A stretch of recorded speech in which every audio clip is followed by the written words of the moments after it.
going on, everybody?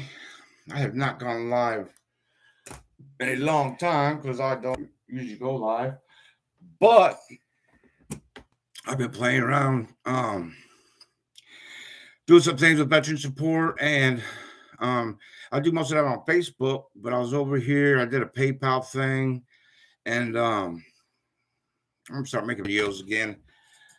I'm just amazed with all the crazy stuff that's going on in the world today. And I don't know if they're lies or just people trying to mislead other people that rule the West, and the way they talk about this war, man, it's just ridiculous. Um, I happen to have a good friend that actually he lives in the United States now, but he's from Russia and has a lot of contacts there. And I also listen to a couple podcasts. It's actually two guys, and they each do a 1 hour single deal, and then they both do one together every day. So that's like 4 hours of Russia, Ukraine stuff right there. And I'm not gonna sit here and explain anything to anybody, but all I'm saying is, if you've been listening to the mainstream media, just like everything else, all these last few years, all these things that were called conspiracy theories and everything, look how all this turned out. Look how I was in Iraq for years looking for weapons of mass destruction, and I believed in what I was doing. After 9/11, I was brainwashed. There was no weapons of mass destruction there, and we knew it. And it's come down to this. I'm gonna boil it down to one thing. We had a president once that talked about something called a military-industrial complex, and it's alive and well today. And it gets stronger every year. We're spending $1 million or almost $1 trillion a year on a defense budget. And if you look around the world at all these wars and conflicts, we're involved in all of them. Whether we're, directly or indirectly involved, we're involved. And we're shipping these weapons all over. We say we're standing for one thing, but then again, when you look into it, it's not all that we seem it to be, I don't think. Just look into it, and we're talking about millions of people that get killed in these conflicts and wars. I know in Afghanistan, they said there was over 500,000 children that were misplaced and killed and whatever just because of that war.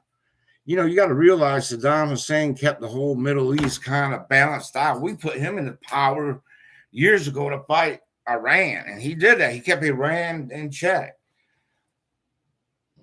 He had oil, and there was different reasons, but there was no reason to go in and invade him for a second time like we did. There was no weapons of mass destruction. The way he got hanged, we can never accuse anybody of human rights violations, especially like in this war that's going on right now. Every time they point one out, you don't hear about this. About a week later, it comes out that it's the other side creating these things. If you look at this war, Ukraine is kicking ass in one respect, and that one respect is propaganda, the media.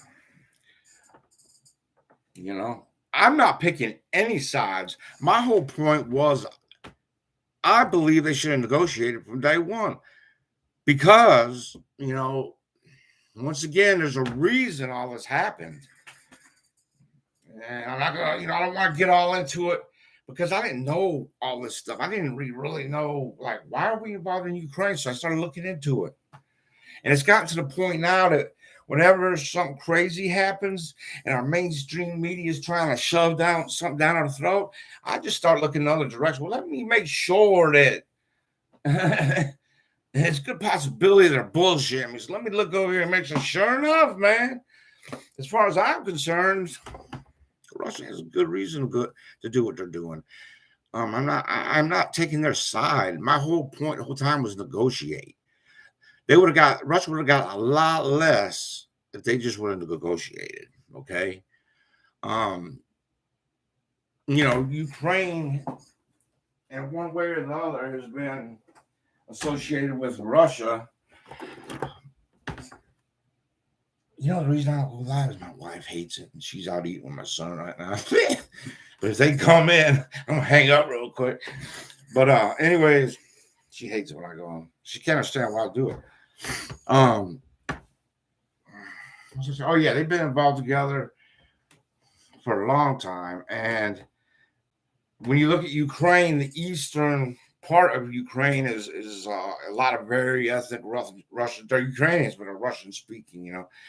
Whatever. And then 2014, we did fund a coup. There was a legally elected government.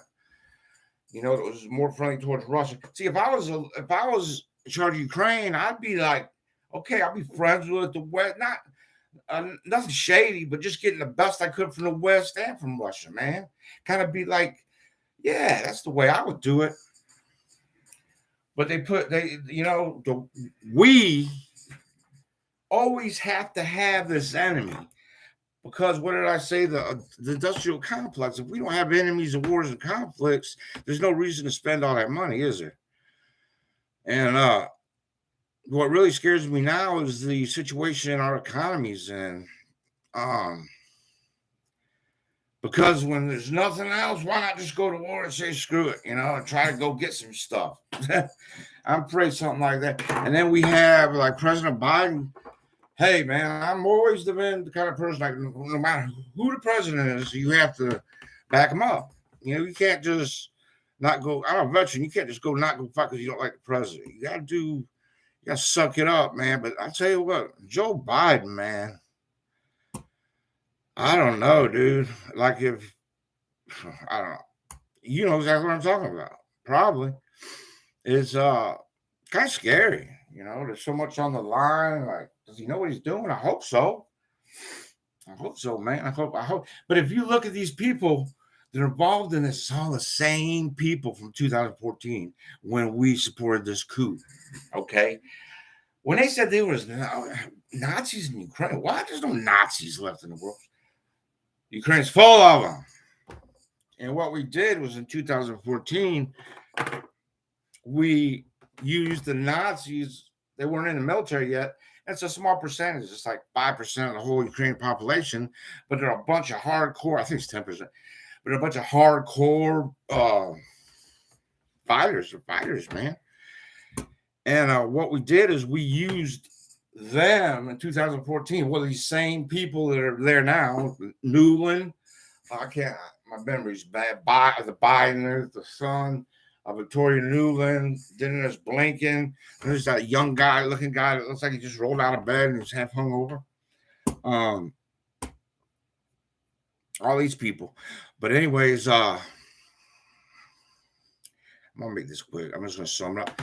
Anyways, if you look at a situation and you look at the very beginning of the war and listen to what, I'm not taking Russia's side, but listen to what president or whatever he is, president or leader, Putin said, he's doing exactly what he said he was going to do. Okay, there was never any defeat, and if you look at the way they obliterate these towns, they would have done the same thing to Kyiv if they wanted to take Kyiv.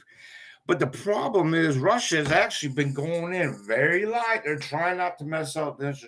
They're trying not to buy the buildings, but it's the Ukrainians that are parking their tanks and have snipers up in all these buildings. That's a fact. So what are they supposed to do? We do the same damn thing. Look, when we just pulled out of Afghanistan with people hanging off our tires, airplane tires, as it's going up in the air, people just hanging off these tires. We got mad, so we went and blew up a van the next day full of kids, thinking it was Taliban, probably. So we're no better than nobody else. You can't just, when it comes to war, people are going to make mistakes. There's going to be propaganda. But what I'm saying is Russia's not going out there intentionally trying to commit these crimes like the the media is saying. It's a fact. And let me say another thing. So after the 2014, after the coup that we funded, and we gave the far right, we gave them money and weapons because they were kind of like the strong arm coup. They were the ones that went out and started stirring up stuff. I mean, we had this stuff planned for years, man. And eventually Zelensky got it or whatever, but we've been over there piddling around. Our politicians and people got money, been over to Ukraine, piddling around. It's a very, very corrupt nation. Very, very corrupt. And the people over there have been hurting. It's always the people that get screwed. Zelensky's popularity was like at 20%. They were ready for him to go because he's so corrupt. The whole government's corrupted. And what they did is they took that far right wing, the Nazis, and after the coup, they took them into the military. And these people actually got a lot of influence all the way up through the government system. Actually, the guy that second in charge of Ukraine, he's an oligarch, which we have oligarchs too, believe it or not. But he owns all the media. They took out all the resistance. There's no other political parties. It's just them. And he's a straight up Nazi, man. And he took him. They used to work together also because he owned the media company. And Zelensky was like an actor, so they knew each other. And Zelensky actually had a show where he was the president of Ukraine. So, of course, this guy is like, we'll just make him the puppet, He's already been practicing. So, that's it, man. So we're up there throwing billions of dollars over. This is what makes me mad. We got problems in the United States. There's people suffering. I'm not saying I'm suffering. But it's not easy. Life is not easy, and it's not getting any easier. And now it's getting to the point that I feel like it's getting kind of dangerous, like just one mistake. Because I'll tell you nothing, Russians don't play around, man. They say they're going to do something, they do it. They might warn you for 10 years like they did us, but they finally did it. And I'm not loving on Russia or, Putin or nothing. No. I'm an American. I love my people. I love my land. But I just feel like our government is going the wrong direction. I'm not sitting here trying to cause up a bunch of crap. But how come we can't just take that $1 trillion a year we spend on, government, the military, just keep our stuff, running, whatever, prepared, and take that $1 trillion and start doing stuff around our country, man. Shut the border down. Make a good system to get these people in here legally. I got my wife in here legally. I know exactly what it's like. The way it is now, I'm like, why didn't I just fly my wife and her kid to Mexico and just bring her up here? You might as well, because if you don't have laws and rules, regulations, you can do whatever you want. If you want to live like that, go to Ukraine or the Philippines or whatever and live like that. But you can't have a double standard where you have the regular people in the United States with all these rules and regulations, and you got all the elite and rich people doing whatever the fuck they want. That's what's going on. I think she's on. Yep, but I gotta go. It's been nice chatting with you, and I'll go have some lunch, man. I think my son just walked in. Anyways, y'all take care now. Check out the down on the bottom of the description. There's some links and stuff in there. Talk to you later. I gotta figure out how to turn this thing off. How do you turn this off? Oh, and stream. Have a good day. Thank you.